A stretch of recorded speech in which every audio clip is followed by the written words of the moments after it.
एक समय की बात है, एक छोटे से गांव में, जहां पर प्राचीन पेड़ पौधों की राजसी छाया थी और नदी का पानी मिठास से भरा हुआ था।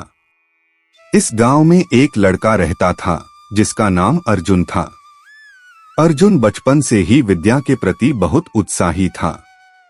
उसे प्राकृतिक संसाधनों और महान उपन्यासों के प्रति बहुत रुचि थी। एक दिन वह जंगल में घूमते हुए एक अजीब महल की खोज में निकल पड़ा।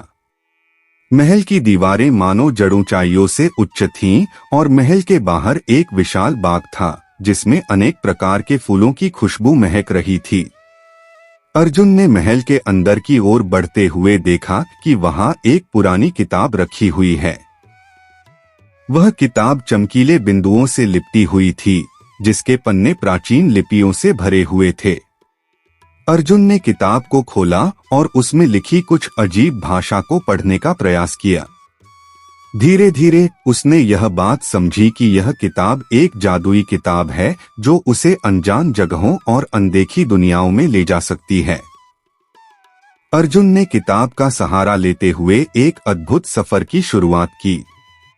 वह जंगलों, पहाड़ों, नदियों और महान नगरों के माध्यम से घूमता रहा।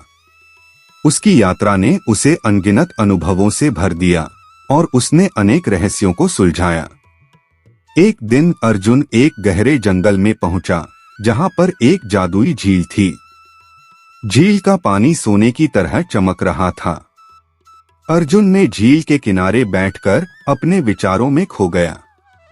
तभी एक जादुई हंस उसके पास उड़ा और उससे बोला, ओ युवक, तू कितनी धन्य है कि तूने मुझे अपनी सहेली के रूप में चुना है। मैं एक जादुई हंस हूँ और मेरी आपाधापी झील के पानी में छुपी है।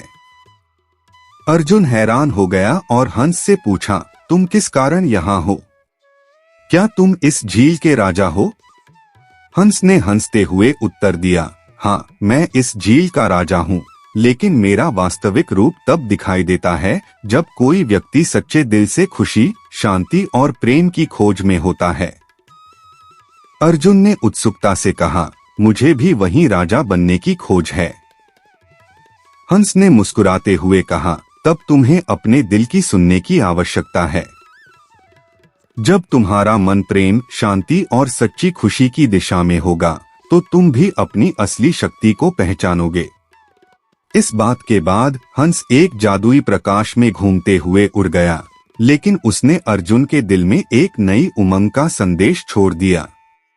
अर्जुन ने समझा कि असली खोज उसके भीतर है और वह अब अपने दिल की सुनने के लिए प्रस्तुत था। वह उसी दिन से साधना करने लगा और अपने आप को समझने में सफल हुआ। अर्जुन ने वास्तविक राजा की प्राचीन शक्ति को जान लिया, जो प्रेम, शांति और खुशी में छिपी है। इस तरह अर्जुन ने जादू और आश्चर्य से भरी यात्रा की, जो उसे अपने असली राजा के रूप में प्रकट होने की प्रेरणा दी। वह अब न केवल खुशी के असली अर्थ को समझ गया था, बल्कि उसने अपने जीवन का अर्थ भी प्राप्त किया था।